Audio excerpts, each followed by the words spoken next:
Let's talk about time. Time. Time is non existent.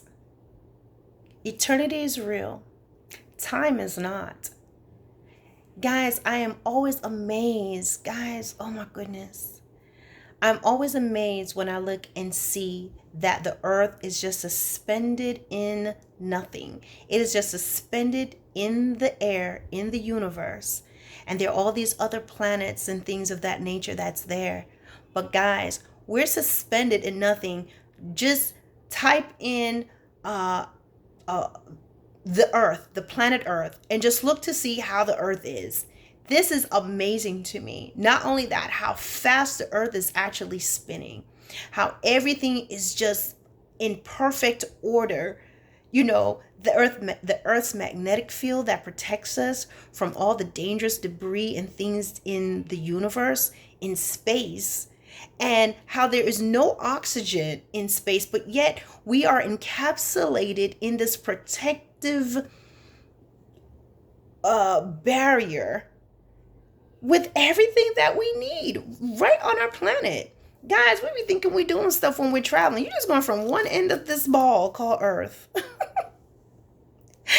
But guys, what am I trying to tell you? Time. There is no time. We are in a, imagine this, imagine yourself being a snow globe. That is how we are to God. We're this little snow globe. We're just doing stuff. You know, you buy a snow globe at Hallmark or whatever that store is, and it's just this little world in there, and you can shake it, and the snow will come down. And in that world, you know, it's not real, but there's just a theme in each snow globe. You're in your snow globe on this planet. And God is outside of that. In our snow globe of earth is time and things to do and promotions and events. And I want to get married, or I don't want to get married, or I just want to have fun and my kids. And what am I going to buy in your snow globe? And God is outside of that. So when people are saying, why is God taking so long? He's been coming back forever. No, you live in what we call forever.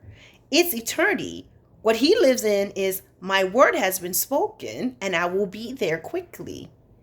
To us, quickly in our native language and understanding means so many things, but to him, it means nothing but my spoken word. You will believe it or you're not going to believe it, right?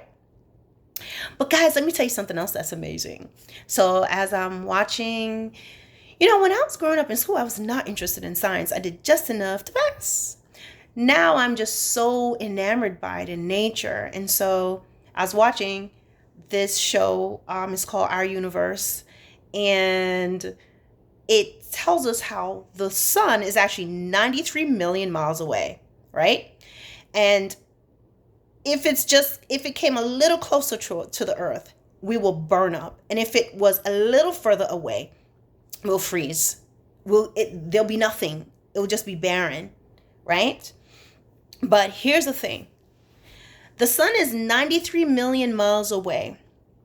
And all the combustible action that comes from the very core of the sun till it hits the surface, to the rays that we take advantage, you know, we don't even think of. We take for granted the rays, the heat in the rays of the sun.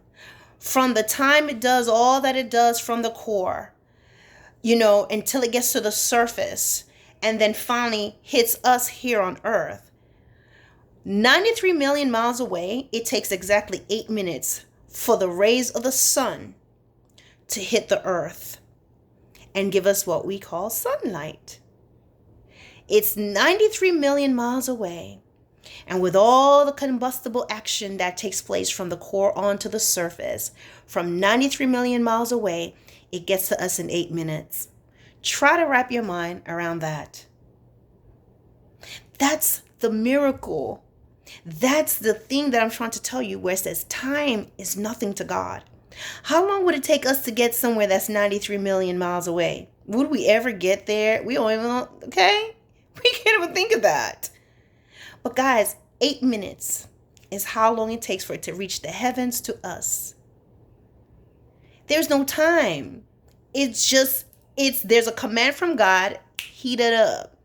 This is what your function is. And it doesn't matter the distance, the time, or how around her mind, how long it should really take.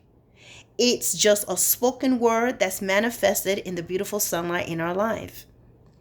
Time, guys, that completely goes against what time should be in our world. How could 93 million miles be 93 million miles away and still get to us in such a short space of time? So that's what I'm trying to tell you. Time means nothing to God. It's just the action of what he says manifested in sunlight. It's the same thing with everything else. When he says, I'm coming quickly and my reward is with me, that's what it is. Stop looking at how many years ago it was said, because that is non-existent. But yeah, 93 million miles away and gets us in 8 minutes. Guys, it goes back to the word of God. It says, a day is as 1,000 to God, and 1,000 is as a day to God. But he is not slack concerning his promise. He gives us time, all the time that we're getting, because he does not want anyone to perish. He cares and he loves us that much. Another thing that I will say to you is this. God gives us grace and mercy because there's a reason, because the judgment is awful. You ever met a person? We all know this person. We may be this person. We may have seen this person. They are quiet. They are so cool. They're so mild-mannered, and they don't get mad easy. But my goodness, when they get mad, it's a horror show, right? There's a reasons for God's patience. First and foremost, because he loves us so much. It's because he loves us so much, right? And he wants to see us saved and with him, but also because the judgment and the things to come is horrific. And he desires that none of us should experience that. So guys, use your time wisely. But remember, outside of us in this earth, there is no time. All right, guys, hope this made sense. Don't forget to like, to share, and to subscribe to my channel. You have a wonderful rest of your day. Bye.